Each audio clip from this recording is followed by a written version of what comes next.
Hello students, तो Unacademy आप सभी के लिए लेकर आए स्टूडेंट अनअकैडमी चैंपियंस लीग। और स्टूडेंट सुबह 9 बजे 25 नवंबर को इसका ग्रैंड फाइनल होने वाला है, तो उसमें आप पार्टिसिपेट कर सकते हो, उसमें आप एनरोल कर सकते हो फ्री ऑफ कॉस्ट।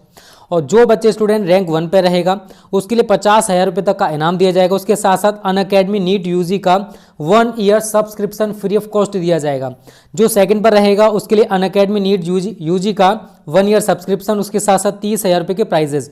रैंक 3 वाले को 1 ईयर सब्सक्रिप्शन, उसके साथ साथ 30,000 रुपये के प्राइजेज।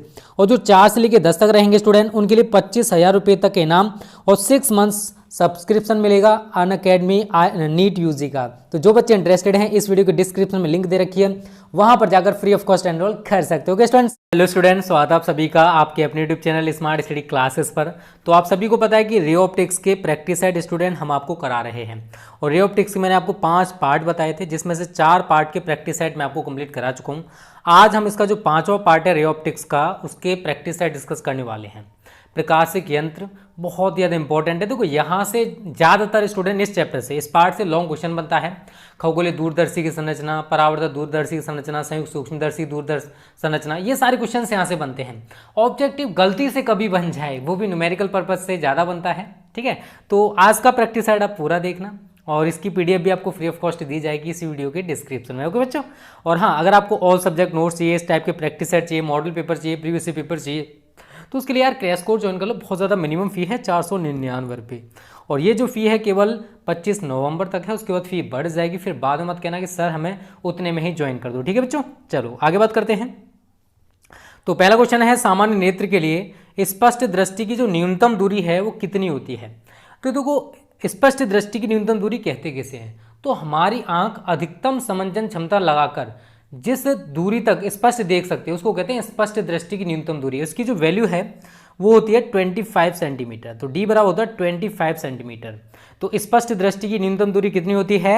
25 सेंटीमीटर। तो पहले क्वेश्चन का सी ऑप्शन एकदम सही होगा। ठीक है, दूसरा क्वेश्चन है, जब सूक्ष्मदर्शी है उसकी नली होती है, अगर हमने उसकी नली की लंबाई को बढ़ा दिया तो जो आवर्धन क्षमता है उस पर क्या असर पड़ेगा? तो स्टूडेंट याद रखना, अगर सूक्ष्मदर्शी की नली की लंबाई को बढ़ा दिया जाता है तो उसकी जो आवर्धन क्षमता है स्टूडेंट वो कम हो जाती है। क्या होगी? उसकी जो मैग्नीफाइंग पावर है, आवर्धन क्षमता है स्टूडेंट, वो कम हो जाएगी। ठीक है, चलो आगे बात करते हैं। ये न्यूमेरिकल है। ठीक है, ये बहुत कई बार पूछा गया यार, बहुत बार तो मैं नहीं कह सकता। ठीक है, एक खगोलीय दूरदर्शी की आवर्धन क्षमता एम आपको दे रखा है 10 और नेत्रिका की फोकस दूरी एफ ई आपको दे रखा है इसने 20 सेंटीमीटर है। तो अभिदृश्यक की एफ ओ आपसे पूछा है, तो देखो सूत्र होता है एम बराबर F O upon F E. निकालना के स्टूडेंट आपको एफ ओ, तो एम गुणा एफ ई हो जाएगा। आप समझदार हो यार, इंटर में पढ़ रहे हो, मल्टीपल करना जानते हो ना। तो कुछ नहीं करना, 20 और 10 का आपस में गुणा कर दो, वही आपका आंसर होगा।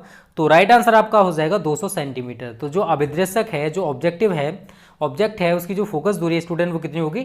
200 सेंटीमीटर। क्लियर है ना? कोई दिक्कत तो नहीं? दिक्कत तो कमेंट करके बता देना, बस इसमें से ज़्यादा क्वेश्चन नहीं बनता है। ठीक है, फिर भी आपको प्रिपरेशन तो करनी पड़ेगी बच्चों। 14 क्वेश्चन है, एक खगोलीय दूरदर्शी की अभिदृश्यक तथा नेत्रिका की फोकस दूरी, अभिदृश्यक की है तो एफ ओ आपको दे रखा है इसने 100 सेंटीमीटर और एफ ई आपको दे रखा है इसने 10 सेंटीमीटर। और प्रतिबिंब अनंत पर बन रहा है तो एम आपसे पूछा है, तो एम बराबर सीधा सीधा सूत्र होता है एफ अपॉन एफ ई। तो 100/10, 10 से काटोगे 100 को तो कितना आ जाएगा आपका? 10। इसका कोई यूनिट नहीं होता, तो आपका राइट आंसर 10 ही रहेगा। तो ये 3-4 ऑब्जेक्टिव क्वेश्चन हैं जो यहाँ से बन सकते हैं। आप प्रिपरेशन कर लेना यार, ठीक है ना, पूछे जा सकते हैं कहीं से भी, क्वेश्चन कोई भी बन सकता है। ठीक है, अब बात करते हैं यहाँ से। देखो, शॉर्ट टाइप क्वेश्चन भी ज़्यादा नहीं बनते। चंद्रमा का आकार तारों से बहुत छोटा होता है परंतु फिर भी यह बड़ा दिखाई पड़ता है, क्यों?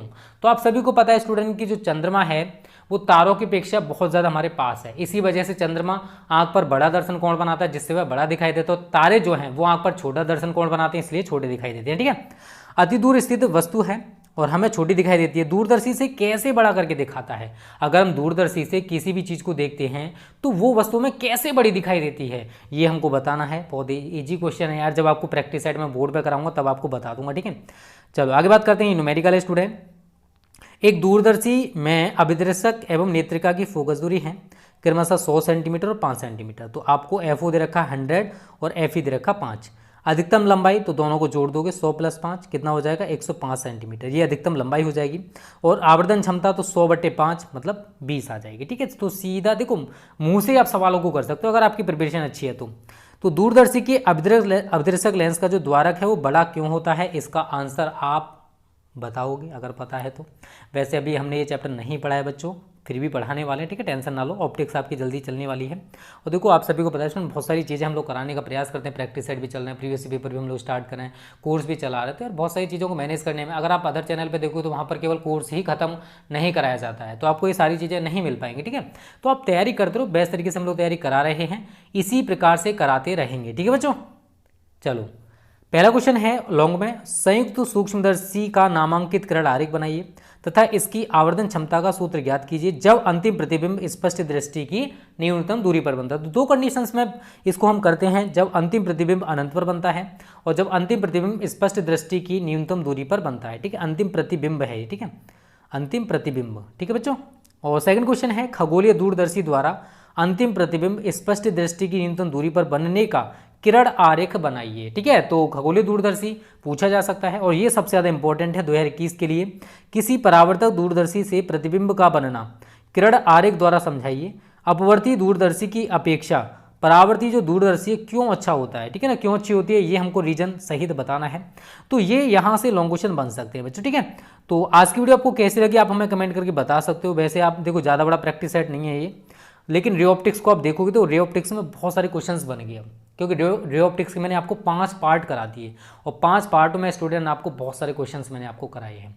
अब जो नेक्स्ट प्रैक्टिस सेट आएगा वो मैं आपको जो वेव ऑप्टिक्स है उसका पहला पार्ट कराऊंगा, उसमें भी 4 पार्ट में प्रैक्टिस सेट चलेंगे हमारे, ठीक है। उसके बाद हमारी मॉडर्न फिजिक्स। तो टेंशन ना लो यार, जैसे हम करा रहे हैं वैसे तैयारी करते रहो, बहुत अच्छे से तैयारी हो जाए, कहते हैं ना बहुत अच्छे वाली। अभी भी आपके पास टाइम है।